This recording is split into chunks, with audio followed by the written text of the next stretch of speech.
The state of digital media and internet access in Azerbaijan were discussed in the national conference titled Digital Rights, Perspectives and Realities, held by the Institute for Reporters' Freedom and Safety with support of the Canadian government. The political counselor in charge of the affairs at Embassy of Canada to Turkey, Philippe Tremblay, greeted the participants of the conference, saying that the expansion of freedom of expression online is priority for Canada. He stressed the importance of projects aimed at increasing the level of online participation. The reality is that Azerbaijani government increases pressure on active internet users, critical journalists and bloggers, and refuses to cooperate with independent NGOs to advance online media. The state officials ignored invitations to participate in this event, said Emin Huseynov, head of the IRFS. The program manager of international media support, Gulnare Akhundova, moderated the conference in which the condition of digital media was discussed in the first panel. Security of online media was the focal point of all speeches and discussions. As a result of government persecution, self-censorship has become widespread in Azerbaijan internet environment.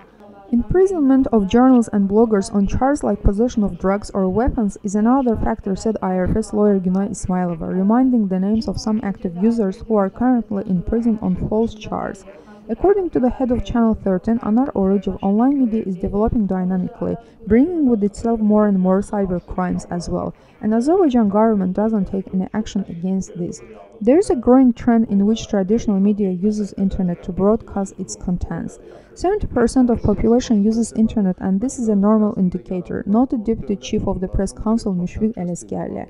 Emin Huseynov, head of the popular satirical web page Sancak, who often faces persecution by the police or special agents, characterized these pressures as intimidation or kickbacks.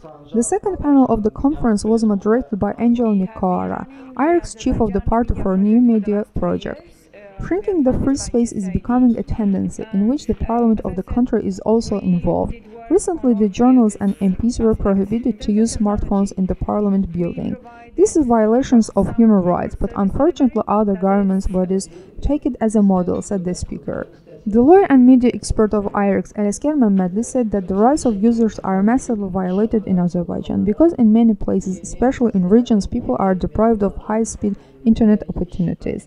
The director of Media Rights Institute, Rashid Hajili, said that in the countries like the Netherlands and Estonia, enabling equal opportunities to use internet is reflected in legislation. According to him, it is important to include internet among universal utility services like electricity, water, gas, and etc.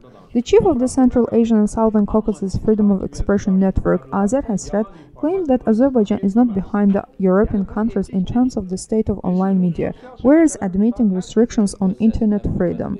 Then the conference continued with speeches and discussions. Concluding the conference, Emin Huseynov admitted that protection of the internet freedom is becoming increasingly difficult. That's why civil society should mobilize its strength and take the initiative on their own.